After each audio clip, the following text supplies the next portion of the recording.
To hide apps on Realme GT 7 Pro, first we'll need to open our settings.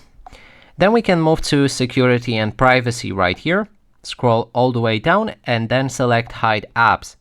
If you do it for the first time, you will need to set up the privacy password, and it will also ask you to create one of the two options. There's the hide apps in your dial pad, and you can also do it in the app drawer.